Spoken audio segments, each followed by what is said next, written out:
Welcome back, adventurers. We've been on quite the journey through the world of Greyhawk. Yeah, we have. 11 episodes already exploring this amazing setting. It's really cool. But you know what? Today, we are setting our compass for a specific destination, Istus, Oh, very cool. this enigmatic goddess of fate, destiny, and, Misfortune. sometimes straight-up misfortune. Yeah, that's a good way to put it. And we're doing this by diving into a real classic piece of D&D history. Okay, cool. The first edition AD&D module, Fate of Istus. Yeah, this is a good one. It's a series of 10 interconnected adventures that'll take characters on a whirlwind tour through Greyhawk, Sounds fun. all while under Istus' watchful and, let's be honest, meddling eye. It's true, she is definitely a meddler. So what's really cool about this deep dive, though, Yeah. is that Fate of Istus isn't just some, dusty old module. Right. It's a window into Greyhawk that's got so much inspiration for anyone running a 5th edition campaign. This is true. And, think about it. Yeah. Istus... Yeah. She isn't your typical deity who just sits back and watches. Right. She's involved. Yeah. She manipulates things. She likes to play with her toys. Yeah, she's a meddler. She throws in those curveballs that we all know and love in our D&D games. Absolutely. Yeah. Let's map out this module a bit. Okay, so each of these 10 adventures, Yeah. they're set in a different city in Greyhawk, Okay. and they all show a different side of how Istus messes with things. Gotcha. And we're not talking about, subtle nudges here. Right. Think plagues ravaging cities, Okay. power struggles erupting, conspiracies unraveling, Yeah. all because Istus decided to stir the pot. She likes to cause some chaos. Oh, yeah. So for DMs out there running 5th edition games, Yeah. think about this. Istus's meddling isn't just a plot device. Right. It's a way to add that unpredictable feeling that makes D&D so fun. Exactly. And that's what we love about it. Yeah, you can make random encounters tools of fate. Oh, that's good. Plot twists become acts of divine intervention. It adds a whole other layer. Absolutely. Plus, Yeah. this module actually has encounters with Istus's avatars and followers. Oh. Can you imagine coming face to face with Istus herself? Knowing how fickle she is. Exactly. Would you even want her favor, knowing how much it might cost you? That's a great question for our listeners. Yeah, let us know in the comments. So the module starts with a bang, Okay. throwing you into the action in Rookroost, Rookroost. a frontier town dealing with a mysterious plague and a power vacuum. Okay, so... And of course, Yeah. both are thanks to Istus. Naturally. So right away, we're introduced to two really interesting figures. Okay, who are they? The general, the town's leader, Okay. and Alara, his advisor. In... So the general relies a lot on Alara's guidance, Uh-huh. but there's something mysterious about her. Mysterious how?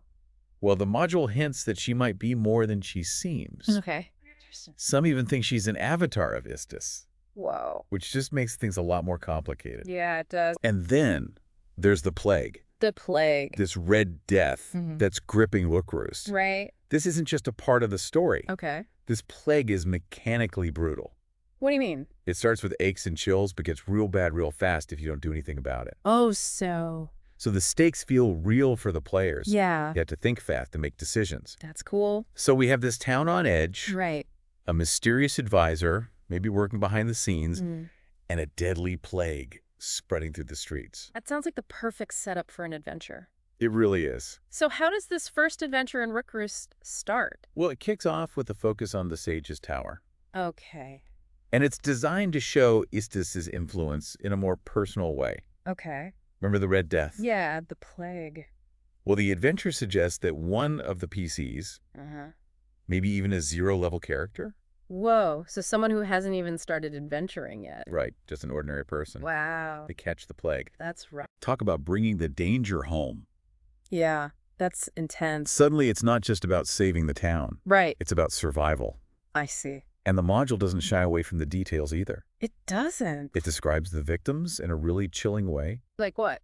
Discolored skin, boils, swelling. That's pretty graphic. It really paints a grim picture. Yeah, I get. Imagine you're that zero-level character just living your life in Rookroost. Going about your day. Right. And then you start feeling those first symptoms. The chills, the aches. Exactly. And you might not even know what's happening at first. Yeah, that's scary. It's a great way to introduce a sense of vulnerability and realism into the game. I see. It reminds everyone that even in a world of magic and monsters, Yeah. sometimes it's the simple things that get you. Wow, that's deep. As the players start investigating, Uh, they start meeting other people in town affected by the Red Death. okay. One of these people is Cymbeline, Cymbeline. a beggar who points them towards a reclusive sage named Aridin. Aridin. She thinks he was researching the plague but vanished a while ago. So maybe he has the answers. Mhm. Maybe who is this Arid guy? He's an interesting figure in Greyhawk lore. Oh, how so? He's kind of a legend known for his knowledge Mm-hmm. and, well, let's just say his eccentricities. Okay. There are whispers he might have dabbled in some magic that some would consider forbidden. Forbidden magic. That's intriguing. It is. So now the players have a lead. Find Aridin. Okay. Find the cure.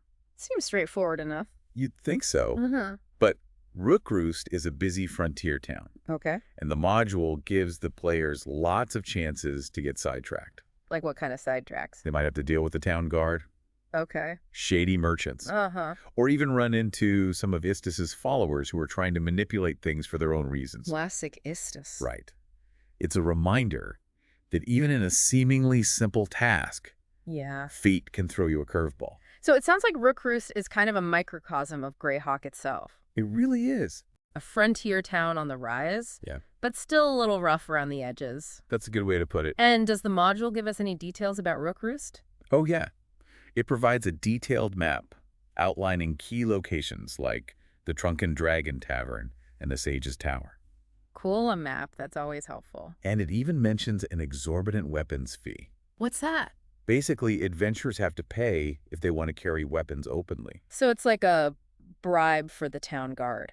Pretty much. That's interesting. It highlights that corruption and order often go hand in hand in this world. Exactly. And what about the Sage's Tower itself? Well, that's not your typical wizard's abode. How so? It's this imposing structure on the edge of town, Okay. built from black basalt and standing several stories high. Sounds ominous. It's been abandoned for a while, which just adds to the creepiness. Yeah, I can imagine. But the real kicker, What? the module hints that it's full of tracks. Traps. Sounds like Aridin was a little paranoid. Maybe. Or maybe he just knew how to protect his secrets. That's true. The module outlines a bunch of traps, Like what? ranging from your standard pit traps to rooms full of poison gas. Poison gas. That's intense. It makes you wonder what he was working on that needed such extreme measures. It does, and it creates this feeling of tension and danger for the players.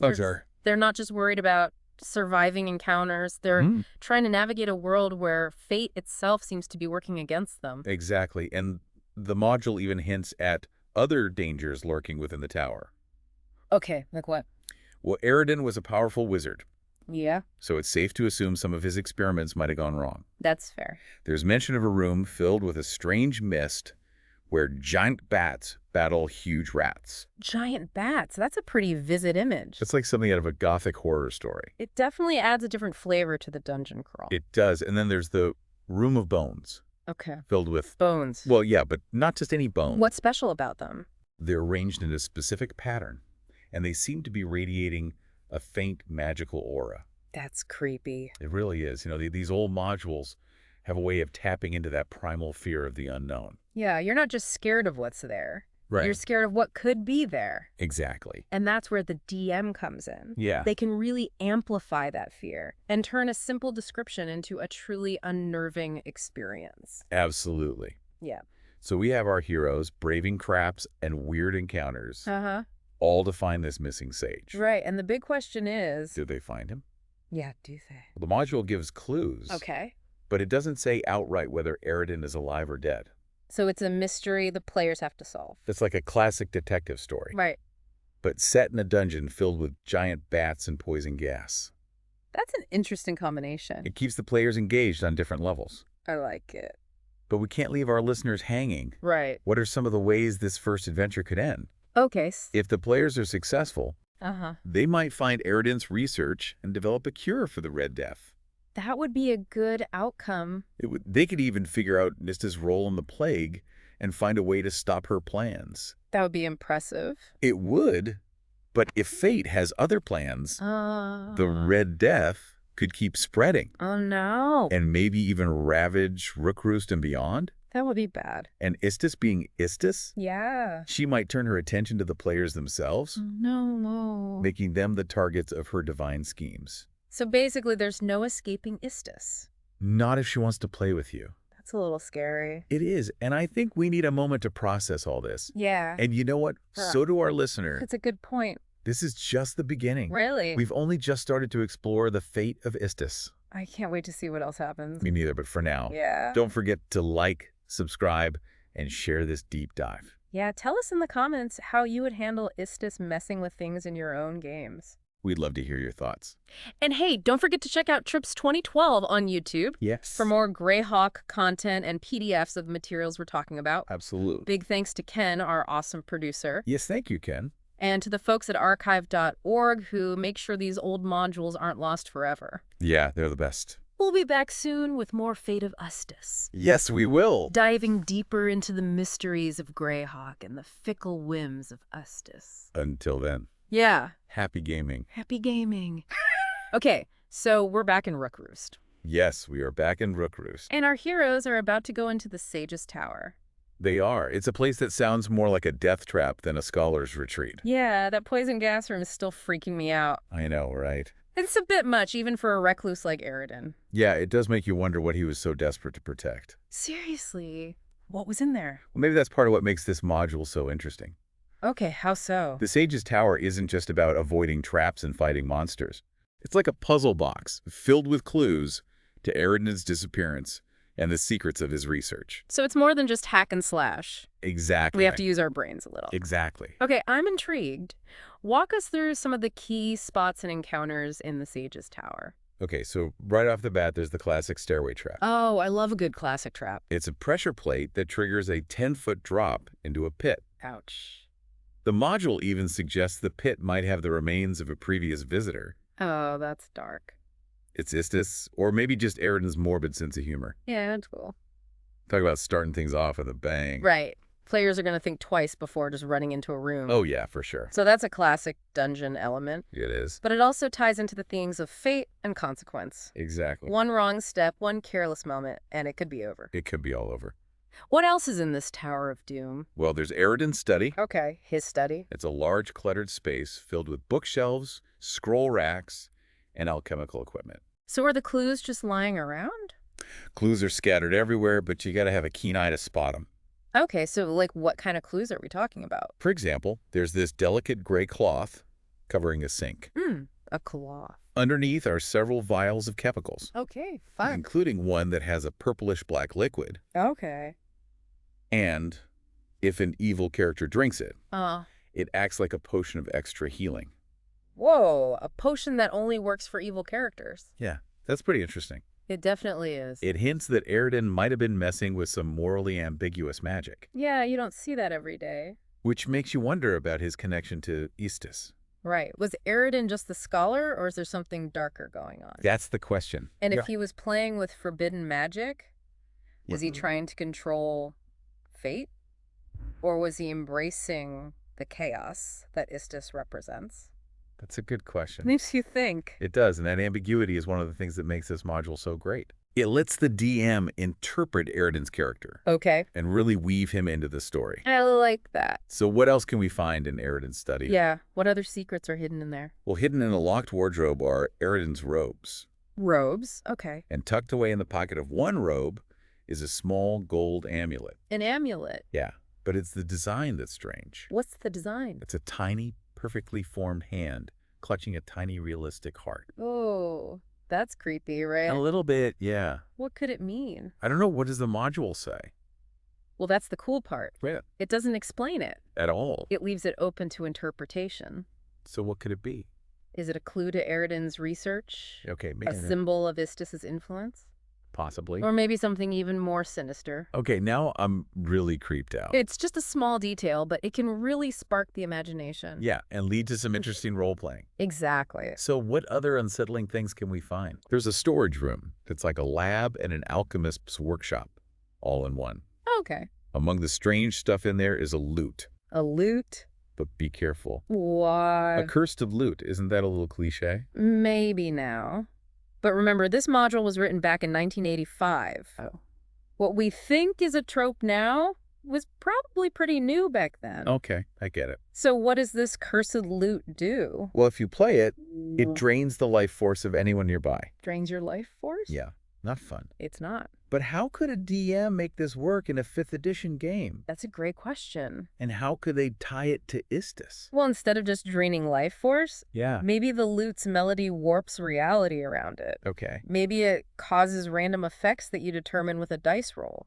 I like that. It could teleport players. To different places. Yeah, or change their alignment or even swap their skills. No, that's cool. It's a way to bring in that unpredictability that Istus is known for. Right? It's not just about damage, it's about bringing chaos and uncertainty into the game. Exactly. So is there anything else in this tower? Well, there's the writing room. The writing room. It's a small chamber full of cobweb-covered racks, Okay. sand shakers, Sand shakers. and bottles of ink. Sounds pretty standard. But the most interesting thing is a secret door hidden behind a brick wall. A secret door. Yeah. I love secret doors. Who doesn't? So what's behind this one? Behind it is a small, dusty room. Okay. And in that room is a large, ornate roll-top desk. A desk. Okay. And sitting at the desk, seemingly undisturbed by time, is Airden himself. Wait, Eridan's alive. He is. I thought he was missing. This changes everything. It does. Now the dungeon crawl takes an unexpected turn. Yeah, it does. Airden is alive. Right. But how he reacts to the players is up to the DM. So he could be friendly. Yeah. Or not so friendly. Exactly. He's a powerful wizard and he's been through a lot. He might see the players as a threat, as intruders messing with his sanctuary. I can see that. Or he might be desperate for help, Yeah. eager to share what he knows, Uh-huh. and maybe even offer a cure for the Red Death. Wow. That would be huge. This sets up a really cool social encounter. Yeah. The players have to not only survive the tower, Right. but also navigate a tricky interaction with a potentially unstable wizard. That sounds like a challenge. It's a reminder that D&D isn't just about fighting and exploring. Okay. It's about making choices, Uh-huh. forging alliances, Okay. and dealing with what happens because of those choices. Right. Consequences. Exactly. So what happens if the players can get Eridan to trust them? Well, if they can convince him they're there to help, Uh-huh. he might tell them everything he knows. Really? Everything? He might have figured out where the plague came from, Oh, okay. and maybe even how to stop it. That would be amazing. But remember, Eridan's a complicated guy. Yeah. He's seen the worst of humanity, Right. and he might not be quick to trust anyone. That makes sense. This is where the players have to really role play. Okay. They need to appeal to Eridan's logic, Uh-huh. his compassion, Okay. or maybe even his desire to survive. I see.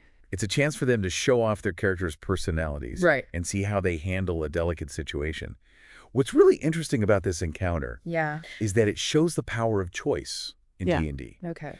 The players aren't just following a script. Right. They have the power to change the story with what they do and the decisions they make. They have agency. Exactly. That's what makes Fate of Istus so good. Yeah. It's this back and forth between fate and free will. Right. Istus might be pulling the strings. Yeah. But in the end, it's the players who decide how the story goes. That's the beauty of it. Okay, so we survived Rookroos and the Sage's Tower. We did. But the adventure doesn't end there, right? It doesn't. Fate of Istus takes us to other cities in Greyhawk. It does. And what's cool is that each location feels so different. It's true. Almost like Istus is trying out different ways to mess with things. Like she's experimenting. Exactly. Rookroos was all about that personal touch, you know? With the Red Death and Alara. Right. But what about these other cities? What about Realmord, Irid, and Jern? Yeah. How does Istus show up in those places? Well, that's what makes this module so great for DMs running 5th edition. Okay. How so? It's not just a bunch of adventures. Ah, It's like a guide to showing how a god can influence a campaign setting. that's a good way to put it. So let's start with Realmord, Realmord. this heavily fortified city where law and order are everything. Sounds very different from Rookroost. It is, but Istus is still there. She is. Oh yeah, but in a more subtle way. Interesting. Okay, so what's happening in Realmord? We meet the Iron Fist Guild. The Iron Fist Guild. These powerful mercenaries known for always honoring their contracts. Yeah. And they're in a power struggle with the Thieves Guild. Classic D&D conflict. Right. Mercenaries versus thieves. Sounds like some exciting urban adventures. It does. But here's the thing. Yeah. Estes doesn't seem to be on anyone's side. So she's not picking favorites. Nope. Okay, then what's she doing? It's more like she's stirring things up. Making things worse. Making the situation more explosive. I see. Imagine your players showing up in Realm Mord, right in the middle of this fight between these two powerful groups. Do they side with the Iron Fist Guild? Upholding the law. Yeah, or do they join the Thieves Guild? Embracing the chaos. Exactly. And don't forget... Can't forget what? Istus is always watching. Oh, right. Waiting for the right moment to mess things up even more. She loves to do that. A simple mission could turn into a deadly game. Where the stakes are really high. With fate hanging in the balance. It sounds intense. It is. And it's a great chance for DMs to create those moral dilemmas that make D&D so interesting. Yeah, it's not just good versus evil. Right. It's about figuring out what to do when there's no easy answer. Exactly. All while a fickle goddess is watching your every move. So it's like she's testing us. Maybe she is. So let's move on to Airred. This bustling merchant city full of wealth and opportunity. Sounds promising. But also full of danger. Of course, there's always a catch. And unfortunately, more disease. Wait, you mean the plague? The Red Death is in Airred too. I'm afraid so, and it's gotten worse. Worse how? The module says it's mutated. Oh, no. It's even more contagious and deadly. So it's like the virus is evolving? Exactly like in a horror movie. Yeah. It makes the whole thing even more urgent. It does. Imagine your players arriving in Airred. Okay. A city on the verge of collapse. Oh. The streets are full of sick people. That's awful. And everyone's terrified. So what do? Do they try to find a cure before the plague destroys the city? That would be the heroic thing to do. It would? Or do they get caught up in the city's dark underbelly? Oh, like the criminal underworld? Yeah, dealing with ruthless merchants. Okay. Powerful crime lords. And maybe even some of Istus's more shady followers. And dangerous. It is. And this is where the module really shines. How so? It gives players a lot of freedom. To choose what they want to do. Exactly. They can choose their own path. Okay. And Istus will be there every step of the way. Making sure their choices matter. Absolutely. Yeah. It's a reminder that in Greyhawk, especially in a campaign influenced by Istus, Yeah. there are consequences for everything you do. Karma. Exactly. So finally we come to Jern, a city steeped in history and shrouded in secrets. Sounds mysterious. It's a place where ancient rituals are still practiced. Wow. And fate itself seems to hang heavy in the air. It sounds like we've stepped into a different genre. It does, doesn't it? We had dungeon crawling and Rook Roost, political intrigue and Realm Mord. And now it's like we're in a story about ancient prophecies and cosmic horror. That's a good way to describe it. And in Jern, we come across a prophecy. A prophecy about what? About a reeling rodent. A reeling rodent? What does that even mean? That's the thing. The module is vague on purpose. So the DM gets to decide. Exactly. Okay, so what could it be? Is it a literal rodent? You got a rat or something. Maybe even one infected with a new strain of the Red Death? Oh, that would be bad. It would. Or is it a symbol for something else? Something more sinister. Perhaps a sign of Jern's downfall. I see. And we can't forget about Morgarath. Morgarath. He's a recurring villain in Greyhawk with ties to Istus. Oh, yeah, I remember him. His influence is all over Jern. Through his followers? Yeah, his agents. Uh-huh. And maybe even through his own actions. That's a bit scary. It is. It reminds us that Istus isn't just messing around. Right. She's a powerful force. Capable of both good and bad. Exactly. So imagine your players uncover a plot. Okay, a plot by who? By Morgarath's followers. What are they planning? Something that could unleash chaos on Jern. And maybe even the whole Flanness. That's bad. It is. Do they fight Morgarath's minions directly? Or do they try to figure out the prophecy of the reeling rodent? To prevent disaster. Exactly. It's an adventure with high stakes. And big consequences. Not just for the players. But for all of Greyhawk. Exactly. Yeah. So we've got political intrigue in Realm Mord. A race against time in Airred. Right. And a fight against cosmic horror in Jern. Sounds like Istus is keeping things interesting. She is, and it shows that her influence takes many forms. Yeah, and each one offers different challenges and opportunities for players. It's important to remember, though. What's that? Fate of Istus was made for experienced players. Okay, why? The challenges are tough. And if you fail, the consequences can be pretty bad. So it's not for beginners? Not really, but for those who are up for it, yeah, it's a really exciting and rewarding experience. It sounds like it. And for DMs thinking about running Fate of Istus, yeah, you got to embrace Istus's unpredictable nature. Okay, how do we do that? Use random encounters, Okay. plot twists, even have her directly interfere. To keep players on their toes. Exactly. The module is a framework, Right. not a set of rules you can't break. Gotcha. Don't be afraid to change things up. Add your own ideas and let your imagination go wild. That's what makes D&D fun. It is. And what's amazing about Fate of Istus Right. is how it mixes classic dungeon crawling with social encounters, political intrigue, and even cosmic horror. Wow, that's a lot. It shows how versatile D&D can be for storytelling. It really does. It reminds us that D&D isn't just about rolling dice and killing monsters. Right. It's about exploring amazing worlds, facing tough choices, and creating stories together. That's what it's all about. And with a module like Fate of Istus, the possibilities are endless. So we've explored the crazy world of Istus and the Fate of Istus module. We have. We've traveled through plague-ridden towns. Wow. Gone through dangerous dungeons and uncovered ancient prophecies. It's been quite a journey. It has, and we've learned about fate itself. A force that shapes our lives in ways we may never understand. Deeps. But remember, adventurers, What? Istus is always watching. Always. Her hand is always on the loom of destiny. So we better be careful. Choose your actions wisely. Okay. And may the whims of fate, no matter how chaotic they are, guide you on your adventures. So what do we do now? Well, don't forget to like, subscribe, and share this deep dive. Right. Tell your friends. Let us know in the comments how you would deal with Istus meddling in your own campaigns. We want to hear your ideas. And check out Trips 2012 on YouTube. Yeah, they have more Greyhawk stuff. Including PDFs of the materials we talked about. Super helpful. Thanks again to Ken, our amazing producer. You're the best, Ken. And to archive.org for preserving these old modules. They're doing important work. Until next time, may your dice rolls be in your favor. And may Istus's unpredictable blessing be upon you. Happy gaming. Happy gaming, everyone!